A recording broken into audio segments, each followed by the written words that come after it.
দর্শক, গতকালকে বাংলাদেশের রাজনীতিতে আরেকটা কলঙ্কজনক অধ্যায় রচিত হলো। ইতিহাসের পাতায় আরেকটা কলঙ্ক যুক্ত হলো বাংলাদেশের রাজনীতিতে।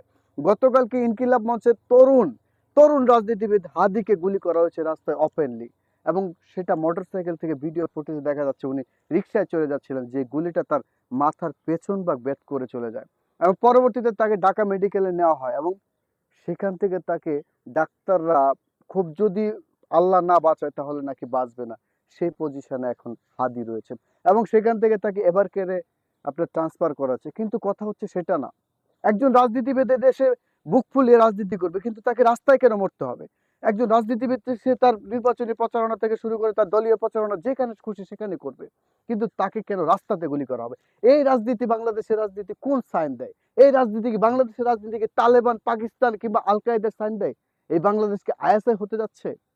এই প্রশ্নটা কিন্তু আপনার আমার মনে থেকে যায়, এবং এই প্রশ্নের উত্তর কিন্তু আমাদের সরকার দিতে হবে। এই সরকার, এই স্বরাষ্ট্র মন্ত্রণালয় এই উত্তর দিতে বাধ্য। কারা এই দেশের রাজনীতিতে পোষণ করছে? কাদের? কেন একজন রাজনীতিবিদকে তার রাস্তায় মরতে হবে? এই হাদি তরুণ হলেও এই দেশে অনেক বয়োজ্যেষ্ঠ রাজনীতিবিদ আছেন, কিন্তু তারা কেন মুখ খুলছে না? একজন তরুণ রাজনীতিবিদ বয়োজ্যেষ্ঠদের কাছ থেকে শিখবে, কিন্তু শিকার বদলে তাকে মেরে ফেলা হচ্ছে।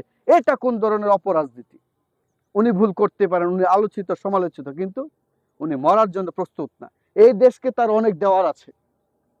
এই হাদিকে এইভাবে মরতে দেওয়া হবে না। হাদিকে বেঁচে থাকতে হবে অনেকদিন। দেখতে হবে বাংলাদেশের রাজনীতির শিষ্টাচার, রাজনীতির কালাম।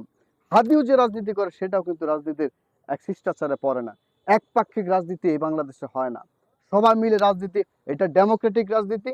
ডেমোক্রেসি মেনটেন করে আপনাকে রাজনীতি করতে হবে।